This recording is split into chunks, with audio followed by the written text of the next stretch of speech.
قاعدہ نمبر 150، شرط صحت الصدقۃ التملیک، صدقے کی صحت کی شرط تملیک ہے، مالک بنانا ہے۔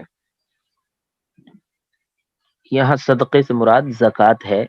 یعنی زکوٰۃ کی صحت کے لیے جو ہے تملیک شرط ہے، مالک بنانا شرط ہے، اس لیے کہ قرآن کریم میں حکم ہے آتوا الزکا، زکوٰۃ ادا کرو۔ تو زکوٰۃ کو ایتا سے تعبیر کیا ہے، ایتا بمعنی تملیک ہے، ایتا بمعنی تملیک ہے، اور یہاں پر بھی قاعدے میں زکوٰۃ کو صدقے سے تعبیر کیا ہے، اور تصدق کے معنی بھی تملیک کے ہی آتے ہیں، تصدق بھی تملیک کے معنی میں ہے، صدقہ کرنے میں بھی مالک بنایا جاتا ہے۔ چنانچہ صدقۃ الفطر کے بارے میں آپ صلی اللہ علیہ وسلم کا ارشاد ہے ادو عن کل حر وعبد، اس حدیث میں صدقے کی ادائیگی کو لفظ ادا سے تعبیر فرمایا ہے، اور ادا تملیک کو کہتے ہیں، تو ادا کے معنی بھی تملیک کے ہیں، لہذا صدقے کی ادائیگی جب ہی معتبر ہوگی جبکہ مال معدا کو فقیر کا مالک بنا دیا جائے۔ اگر مالک نہیں بنایا ہے تو پھر صدقے کی اور زکوٰۃ کی ادائیگی درست نہیں ہوگی۔ تو صدقے کی صحت کی شرط جو ہے تملیک ہے، مالک بنانا ہے۔ مثلا غریبوں کے لیے جو ہے مکانات تعمیر کرا دیے زکوٰۃ کے پیسے سے، اور ان مکانات میں رہنے کی اجازت بھی دے دی، لیکن مالک نہیں بنایا، ان مکانات میں رہنے کی اجازت دے دی لیکن مالک نہیں بنایا، تو اس صورت میں زکوٰۃ ادا نہیں ہوگی۔ تو زکوٰۃ کی اور صدقے کی صحت کے لیے شرط ہے تملیک، مالک بنانا، مالک بنائے گا تو صدقہ صحیح ہوگا، مالک نہیں بنائے گا تو صدقہ صحیح نہیں ہوگا۔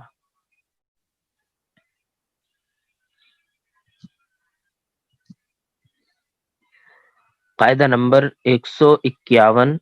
الشرط لما صح به وجب الوفاء به شرعا، شرط جب صحیح ہو تو اس کا پورا کرنا شرعا واجب ہے۔ پیچھے قاعدہ گزرا ہے، قاعدہ نمبر 149، اس میں بیان کیا گیا تھا کہ جب شرط مفید ہو تو اس کی رعایت ضروری ہے، واجب ہے، اور جب شرط مفید نہ ہو تو اس کی رعایت بھی واجب نہیں ہے۔ تو قاعدہ نمبر 151 میں بھی اسی کو بیان کیا ہے کہ شرط جب صحیح ہو تو اس کا پورا کرنا شرعاً واجب ہے، اور شرط جب صحیح نہ ہو تو اس کا پورا کرنا بھی واجب نہیں۔ الشرط لما صح به وجب الوفاء به شرعا، شرط جب صحیح ہو تو شرعاً اس کا پورا کرنا واجب ہے، یعنی شرط صحیح ہے، جائز ہے، اور عقد کے مقتضا کے خلاف بھی نہیں ہے بلکہ عقد کے مقتضا کے موافق ہے، تو پھر اس شرط کا پورا کرنا ضروری ہے۔ اس کی مثال پیچھے والی بن سکتی ہے، مثلا شرط لگائی کسی رب المال نے مضارب سے کہ آپ اس مال کو لو اور اس مال کے ذریعے اسی شہر میں تجارت کرو، یعنی جس مال میں وہ مال دیا ہے اسی شہر میں، جس شہر میں وہ مال دیا ہے، یعنی مضارب کو جو مال دیا گیا ہے تو اسی شہر کی شرط لگا دی کہ اسی شہر میں فروخت کرو، دوسرے شہر میں فروخت نہ کرنا۔ تو یہ شرط صحیح ہے، اس میں جگہ کے اعتبار سے چونکہ نفع اور نقصان میں اور قیمت کے سستا یا مہنگا ہونے میں فرق ہوتا ہے، تو اس شرط کی رعایت ضروری ہے، شرط کا پورا کرنا ضروری ہوگا، واجب ہوگا۔ الشرط لما صح به وجب الوفاء به شرعا، شرط جب صحیح ہو تو اس کا پورا کرنا شرعا واجب ہے۔ قاعدہ نمبر 152، شرط الواقفی کنص الشارع فی وجوب العمل به وفی المفہوم والدلالۃ، واقف کی شرط شارع کے نص کی طرح ہے، اس پر عمل کے واجب ہونے کے سلسلے میں اور مفہوم اور دلالت میں۔ واقف کی شرط شارع کے نص کی طرح ہے، اس پر عمل کے وجوب کے سلسلے میں اور مفہوم اور دلالت میں۔ یہاں مفہوم سے مراد وہ مفہوم نہیں جو منطوق کے مقابل ہوتا ہے، وہ مفہوم مراد نہیں جو منطوق کے مقابل ہوتا ہے، اس لیے کہ اگر وہ والا مفہوم مراد لیا جائے گا تو اس کا مطلب یہ ہوگا کہ واقف کی شرط شارع کی نص کی طرح ہے، یعنی جیسے شارع کی نص میں مفہوم مخالف معتبر نہیں، ایسے ہی واقف کی شرط میں بھی مفہوم مخالف معتبر نہیں۔ حالانکہ احناف کے یہاں شارح کی نص میں تو مفہوم مخالف معتبر نہیں، لیکن واقف کی شرط میں مفہوم مخالف معتبر ہے، مفہوم مخالف واقف کی شرط میں معتبر ہے۔ لہذا یہاں مفہوم سے مراد وہ والا مفہوم نہیں، یعنی مفہوم مخالف مراد نہیں، بلکہ یہاں مفہوم سے مراد وہ ہے جو لفظ سے سمجھا جائے، یعنی مفہوم لفظ مراد ہے، یعنی جو لفظ سے سمجھ میں آ رہا ہو، عبارت سے جو معنی سمجھے جا رہے ہوں وہ مفہوم مراد ہے۔ یعنی واقف نے صراحتاً کوئی لفظ کہا ہو اور تو وہ لفظ جو صراحتاً اس نے کہا ہے اس کی رعایت ایسی ہی ضروری ہے جیسے شارع کی نص کی رعایت ضروری ہوتی ہے، جیسے شارع کے نص پر عمل کرنا ضروری ہے، ایسے ہی واقف کی جو شرط ہے جو اس نے صراحتاً کہی ہے اس کے مطابق بھی عمل کرنا ضروری ہے۔ ایسے ہی مفہومی، یعنی واقف نے کوئی بات کہی، کوئی عبارت کہی اور اس عبارت سے جو معنی سمجھے جا رہے ہوں دلالتاً اور مفہومی اعتبار سے جو معنی اس کے مراد لیے جا سکتے ہوں تو ان کا حکم بھی شارع کی نص کی طرح ہے۔ جیسے شارع کی نص کبھی محکم ہوتی ہے، کبھی مفسر ہوتی ہے، کبھی مجمل ہوتی ہے، تو جو احکام شارع کی نص کے ہیں وہی احکام جو ہے واقف کی شرط کے بھی ہوں گے، مفہوم اور دلالت میں بھی۔ لہذا واقف نے مثلا شرط لگائی کہ یہ جو متولی ہے، وقف کا جو متولی ہے اس کو معزول نہیں کیا جائے گا، تو اس کی شرط کی رعایت کی جائے گی، اور اس حد تک رعایت کی جائے گی کہ اگر اس میں کوئی فسق نہ آئے اور کوئی اس طرح کی تبدیلی نہ ہو تو پھر وہی متولی رہے گا، لیکن اگر اس میں فسق طاری ہو جاتا ہے، اس شخص کی جانب سے فسق ہو جاتا ہے تو پھر قاضی اس کو معزول کر سکتا ہے، قاضی اس کو معزول کر سکتا ہے۔ تو واقف کی شرط کی رعایت ضروری ہے، لیکن اگر اس سے وقف کا نقصان ہو رہا ہو تو پھر واقف کی شرط کی رعایت نہیں کی جائے گی۔ مثلا واقف نے شرط لگائی کہ جو وقف کی یہ زمین میں نے آپ کو دی ہے یہ 1 سال سے زیادہ کرائے پر نہیں دی جائے گی، تو بہرحال اس کی رعایت کی جائے گی۔ اگر 1 سال تک دیتے ہیں اور کوئی نقصان نہیں، کوئی منع نہیں کرتا ہے تو اس کی رعایت کی جائے گی، لیکن اگر کوئی 1 سال کے لیے لینے پر راضی نہیں بلکہ وہ 2 سال کے لیے لینا چاہتا ہے یا صرف 2 مہینے کے لیے لینا چاہتا ہے تو پھر اس صورت میں وقف کے نفع کو دیکھتے ہوئے یا وقف کے نقصان سے بچتے ہوئے جو ہے اس کی رعایت ضروری نہیں ہوگی،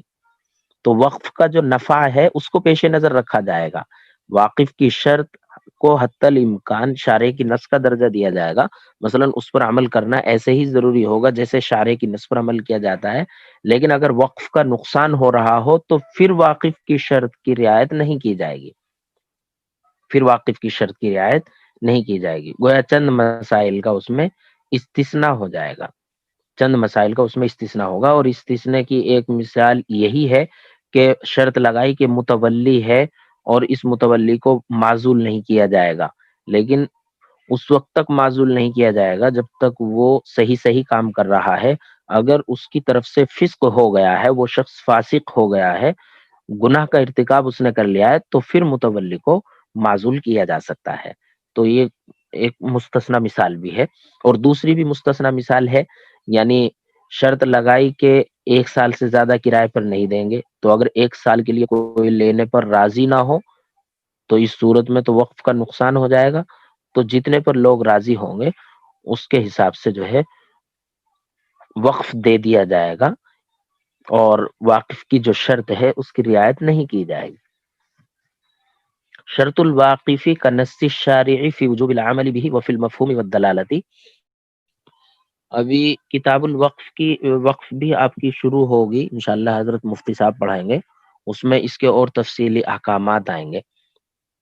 ابھی تو کتاب القضاء آپ کا چل رہا ہے، کتاب القضاء کے بعد کتاب الوقف ہو سکتا ہے انشاءاللہ اس مہینے میں وہ بھی آپ کی مکمل ہو جائے، یا جتنی بھی ہو جائے گی۔ کتاب القضاء تو بہرحال مکمل ہونی ہی ہونی ہے،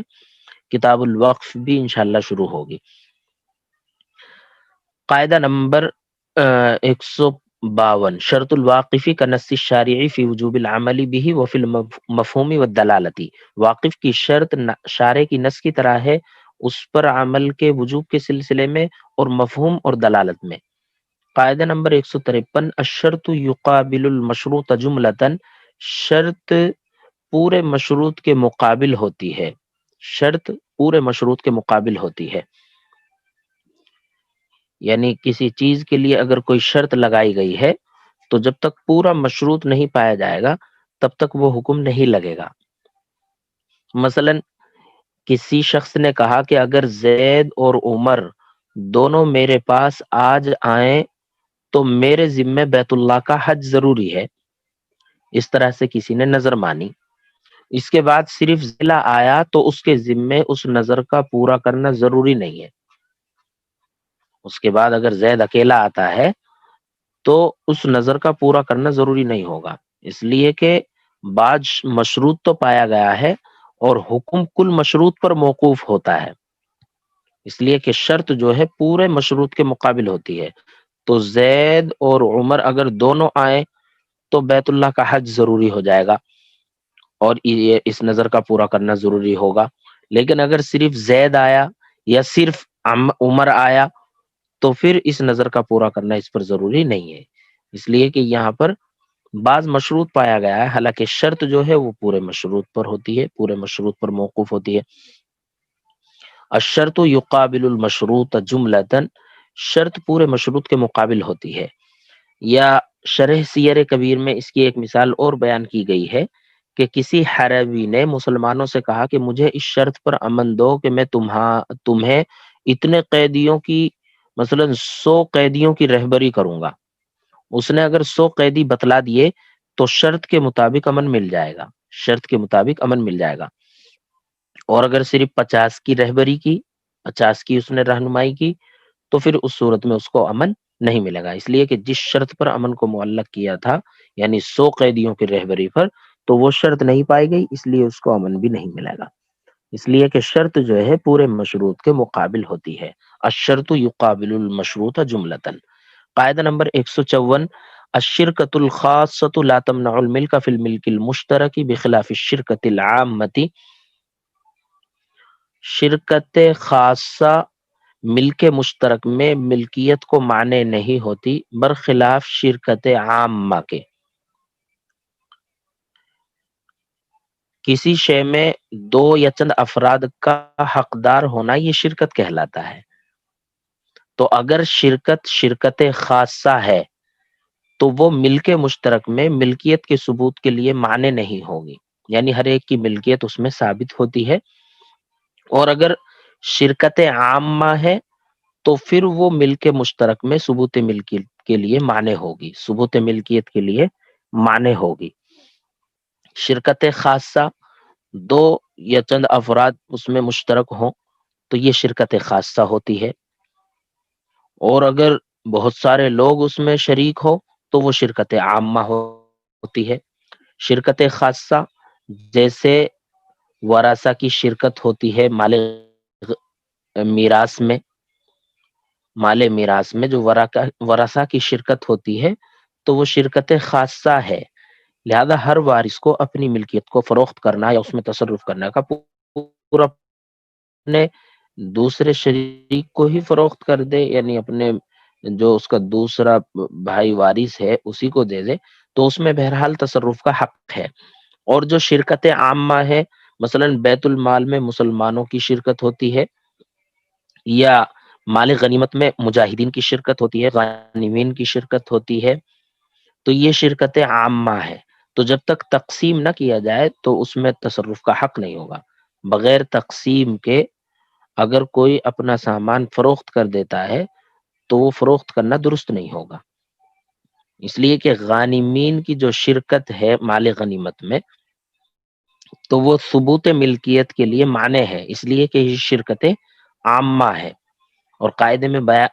بتایا گیا ہے الشرکۃ الخاصۃ لا تمنع الملک فی الملک المشترک بخلاف الشرکۃ العامۃ، کہ شرکت خاصہ ملک مشترک میں ملکیت کو معنی نہیں، یعنی ملکیت ثابت ہو جائے گی، یعنی کوئی بھی وارث اپنے سامان کو جو اس کے حصے میں آ رہا ہے فروخت کر سکتا ہے۔ بخلاف الشرکۃ العامۃ، برخلاف شرکت عامہ کے، کہ وہاں جو ہے ملک مشترک میں وہ ملکیت کے ثبوت کو مانے ہوگا. جیسے مال غنیمت میں مجاہدین کی شرکت، کہ جب تک ان کے درمیان تقسیم نہ ہو جائے وہ اپنے سامان کو فروخت نہیں کر سکتا ہے، وہ اس سامان کو فروخت نہیں کر سکتا ہے. الشرکۃ الخاصۃ لا تمنع الملک فی الملک المشترک بخلاف الشرکۃ العامۃ. شرکت خاصہ ملکیت کو مانے نہیں ملک مشترک میں، برخلاف شرکت عامہ کے. یہاں حاشیے میں آپ دیکھ سکتے ہیں، 5 نمبر حاشیہ دیکھیں. ان الشرکاء متى قلوا، کہ شرکا جب عادتاً کم ہو تو شرکت ان کے درمیان شرکت خاصہ ہوگی اور وہ ملکیت کو مانے نہیں ہوگی اس مشترک میں. بمنزلتی شرکتی بین الورثتی، ورثہ کے درمیان شرکت کے درجے میں میراث میں. اور کثرت کے وقت یعنی عادتاً اگر زیادہ لوگ ہوں تو وہ جو ہے شرکت عامہ ہوتی ہے، تو وہ ثبوت ملکیت کو مانے ہوگی بمنزلتی شرکت المسلمین، مسلمانوں کی جیسے شرکت ہوتی ہے بیت المال میں اور مال غنیمت میں غانمین کی شرکت ہوتی ہے. تو مسلمانوں کی شرکت بیت المال میں یہ شرکت عامہ ہے، اور غانمین کی شرکت مال غنیمت میں یہ بھی شرکت عامہ ہے. اور شرکت عامہ ملک مشترک میں جو ہے ثبوت ملکیت کو مانے ہوتی ہے، اور شرکت خاصہ جیسے ورثہ کے درمیان شرکت ہوتی ہے میراث میں تو وہ شرکت خاصہ ہے، وہ ثبوت ملکیت کو مانے نہیں ہوگی ملک مشترک میں. قاعدہ نمبر 155، شہادت اہل الذمۃ لیست بحجۃ علی المسلمین. اہل ذمہ کی شہادت مسلمانوں کے خلاف حجت نہیں. اہل ذمہ کے بارے میں آپ کو بتایا گیا تھا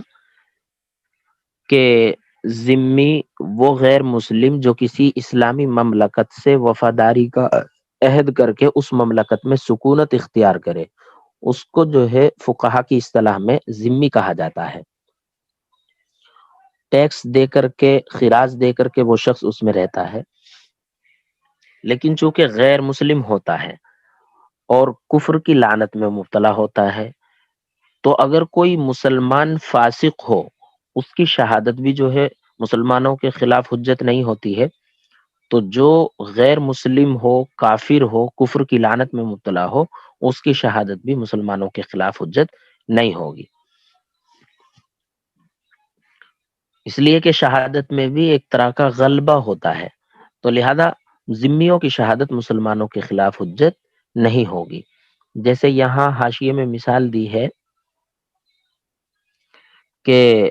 ذمیوں کی شہادت خراج کو واپس کرنے میں قبول نہیں کی جائے گی اور نہ حربی کو واپس کرنے میں دارالحرب کی طرف. مثلا کوئی غلام دارالحرب سے دارالاسلام آیا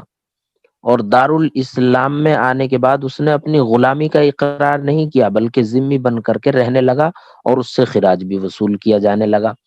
اب کوئی مستعمن یعنی دارالحرب سے کوئی شخص دارالاسلام میں امن لے کر کے رہ رہا ہے، امن چاہ کر کے رہ رہا ہے، تو مستعمن نے اس حربی غلام پر دعویٰ کیا کہ یہ میرا غلام ہے اور میں نے اسے تجارت کے لیے دارالاسلام بھیجا ہے کہ یہ امن چاہ کر کے وہاں تجارت کرے دارالاسلام میں. اور 2 ذمیوں نے اس کی شہادت بھی دے دی کہ جی ہاں یہ اس کا غلام ہے. تو ان ذمیوں کی شہادت سے وہ شخص جو ہے یعنی وہ حربی جو ہے اس کا غلام ہو جائے گا مستعمن کا، اس لیے کہ یہ ذمیوں کی شہادت جو ہے حربی پر ہے، حربی پر، اور ذمیوں کی شہادت حربیوں پر قبول ہوتی ہے. لیکن اگر وہ یہ مطالبہ کرتا ہے کہ خراج بھی واپس کیا جائے اور اس کو جو ہے دارالحرب واپس بھیجا جائے تو یہ حجت ہوگی اب مسلمانوں کے خلاف، یہ گواہی اب مسلمانوں کے خلاف ہوگی. لہذا خراج کو واپس نہیں کیا جائے گا، جو اس نے ٹیکس دے دیا ہے اس کو واپس نہیں کیا جائے گا اور نہ ہی اس کو دارالحرب بھیجا جائے گا، اس لیے کہ یہ جو ہے اب مسلمانوں کے خلاف حجت ہوگی. اور ذمیوں کی شہادت جو ہے مسلمانوں کے خلاف حجت نہیں ہوتی ہے، ذمیوں کی شہادت قبول نہیں ہوگی مسلمانوں کے خلاف. اسی کو یہاں حاشیے میں بھی اشارہ کیا ہے، فلا تقبل شہادتهم فی رد الخراج علیہ ولا فی رد الحرب الى دار الحرب. شہادت اہل الذمۃ لیست بحجۃ علی المسلمین. ذمیوں کی شہادت، اہل ذمہ کی شہادت مسلمانوں کے خلاف حجت نہیں ہے۔ الشہادت باکثر من المدعا باطلۃ بخلاف الاقل، مدعا سے زیادہ کی شہادت دینا یہ باطل ہے برخلاف عقل کے۔ مثلا مدعی نے کوئی دعویٰ کیا اور گواہ جو ہے اس سے زیادہ کی جو ہے شہادت دے رہا ہے، حالانکہ پیچھے گزر چکا تھا کہ دعوے اور شہادت میں لفظاً اور معنن موافق ہونا ضروری ہے، دونوں میں جو ہے ایک دوسرے کے موافق ہوں، دونوں میں مطابقت ضروری ہے۔ تو اگر شہادت زیادہ ہوگی مدعا سے تو پھر وہ باطل ہوگی برخلاف عقل کے مثلا یہ دعویٰ کیا مدعی نے کہ یہ میری ملکیت میں ہے، میں اس کا مالک ہوں، کسی بھی چیز کے بارے میں کہا، یعنی ملک مطلق کا دعویٰ کیا، اور شاہدوں نے شہادت دی کہ جی ہاں یہ چیز اس نے فلاں شخص سے خریدی ہے، یہ چیز اس نے خریدی ہے، یعنی خرید کر کے مالک ہوا ہے، تو سبب کا ذکر کیا، اور سبب کا ذکر جو ہے یہ کم درجہ ہے اس کا، اور جو ملک مطلق ہے اس کا درجہ بہرحال بڑا ہوا ہے، تو یہ شہادت قابل قبول ہوگی۔ اس لیے کہ شہادت اگر مدعا سے زیادہ ہو تو وہ تو باطل ہوتی ہے، لیکن اگر کم درجے کی ہو تو پھر وہ قبول ہوتی ہے۔ تو ایک نے مل کے مطلق کا دعویٰ کیا ہے اور یہاں اس نے سبب کا ذکر کیا، یعنی شاہدوں نے ایک سبب کا ذکر کر دیا، تو اس صورت میں جو ہے وہ شخص ان کی گواہی قابل قبول ہوگی۔ الشہادۃ باکثر من المدعا باطلۃ بخلاف الاقل، قاعدہ نمبر 157، الشہادۃ علی حقوق العباد لا تقبل بلا دعوی بخلاف حقوق اللہ، شہادت حقوق العباد پر قبول نہیں کی جائے گی بغیر دعوے کے برخلاف حقوق اللہ کے۔ حقوق العباد چونکہ مطالبے پر موقوف رہتے ہیں، لہذا جب تک کوئی دعویٰ نہ ہو تو گواہی کا کوئی مطلب ہی نہیں، تو اگر دعویٰ پایا جائے گا تو پھر اس پر گواہی ہوگی، بغیر دعوے کے گواہی قبول نہیں کی جائے گی۔ رہا حقوق اللہ کا معاملہ تو وہاں جو ہے ہر وقت اس کا مطالبہ ہوتا رہتا ہے، ہر وقت اس کا مطالبہ ہوتا رہتا ہے۔ مثلا وقف کی کوئی زمین ہے، اس میں کوئی گواہی دے کہ جی یہ وقف کی زمین ہے اور اس شخص نے قبضہ کر رکھا ہے، تو اس صورت میں اس گواہی کو قبول کر لیا جائے گا، اس لیے کہ حقوق العباد مطالبے پر موقوف رہتے ہیں، تو حقوق العباد میں تو بغیر دعوے کے گواہی قبول نہیں کی جائے گی، لیکن حقوق اللہ میں چونکہ ہر وقت مطالبہ رہتا ہے، وہ اللہ کا حق ہے، اس وجہ سے وہاں بغیر دعوے کے بھی، بغیر حصی دعوے کے بھی گواہی کو قبول کر لیا جائے گا۔ قاعدہ نمبر 158، الشہادۃ علی النفی لا تقبل، نفی پر گواہی قبول نہیں کی جائے گی، نفی کے بینہ قبول نہیں کیے جائیں گے، کیوں؟ اس لیے کہ نفی کے جو بینہ ہے، نفی کی جو گواہی ہے یہ استصحاب کی گواہی ہے، یعنی پہلے سے جو حالت چلی آ رہی ہے اس کی گواہی ہے، اور استصحاب ہمارے یہاں حجت نہیں ہے، جیسا کہ پیچھے اس کی تفصیلات گزر چکی ہیں۔ مثلا گواہوں نے یہ کہا کہ اس فلاں شخص نے سوائے اس کے کوئی بات نہیں کہی جو انہوں نے سنی ہے، یعنی نہ کہنے پر گواہی دی، یا فلاں شخص نے کوئی کام نہیں کیا، یہ والا کام نہیں کیا، تو یہ نفی کی گواہی ہے، اور نفی کی گواہی جو ہے قبول نہیں کی جاتی۔ یا مثلا دو آدمیوں نے گواہی دی کہ اس شخص نے فلاں آدمی سے اتنا روپے قرض لیے ہیں فلاں وقت میں، اس شخص نے فلاں وقت میں اس شخص سے اتنا قرضہ لیا ہے، تو یہ گویا ایک گواہی ہوئی دو آدمیوں کی۔ پھر دو آدمیوں نے گواہی دی کہ یہ شخص اس وقت میں موجود ہی نہیں تھا، یعنی قرضہ لینے کی بات تو جب ہوتی جب یہ موجود ہوتا، تو یہ نفی کے بینہ ہے، یعنی جو ان دو آدمیوں نے بعد میں گواہی دی ہے کہ یہ شخص یہاں موجود نہیں تھا، تو یہ نفی کے بینہ ہے، اور نفی کے بینہ قبول نہیں کیے جاتے ہیں۔ الشہادۃ علی النفی لا تقبل، نفی پر گواہی قبول نہیں کی جائے گی۔ قاعدہ نمبر 159، الشیء اذا ثبت مقدرا فی الشرع لا یعتبر الی تقدیر آخر، شے جب ثابت ہو مقدر ہو کر شریعت میں تو دوسری تقدیر کا اعتبار نہیں کیا جائے گا۔ یہاں مقدرن سے مراد جو ہے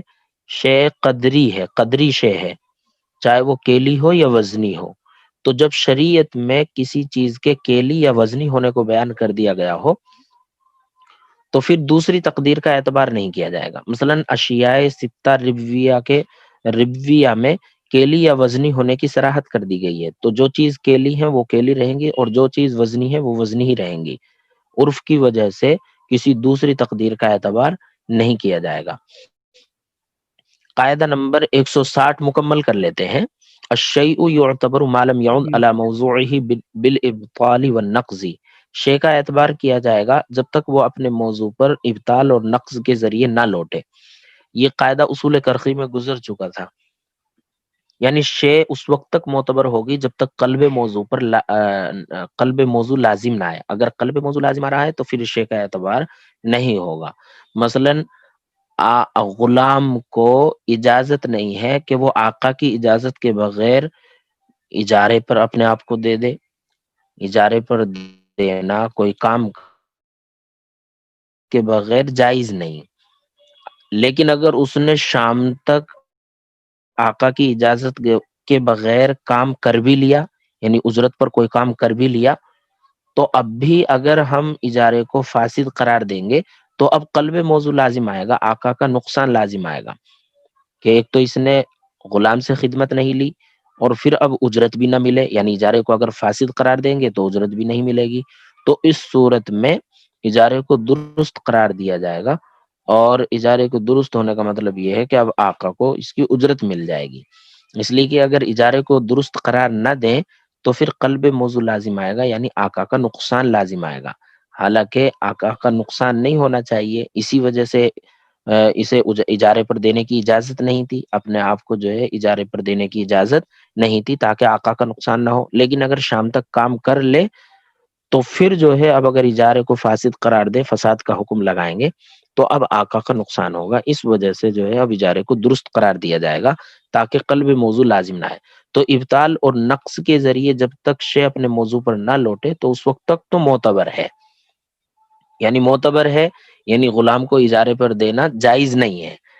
لیکن اگر وہ ابطال اور نقض کے ذریعے اپنے موضوع پر لوٹ رہی ہے تو پھر اب شے غیر معتبر ہو جائے گی، یعنی اب شے کا اعتبار نہیں ہوگا. اور شے کا اعتبار نہیں ہوگا یعنی اب اجارے کو درست قرار دیا جائے گا تاکہ آقا کا نقصان نہ ہو. الشیء یعتبر ما لم يعد على موضوعه بالابطال والنقض. شے کا اعتبار کیا جائے گا جب تک وہ اپنے موضوع پر ابطال اور نقض کے ذریعے نہ لوٹے.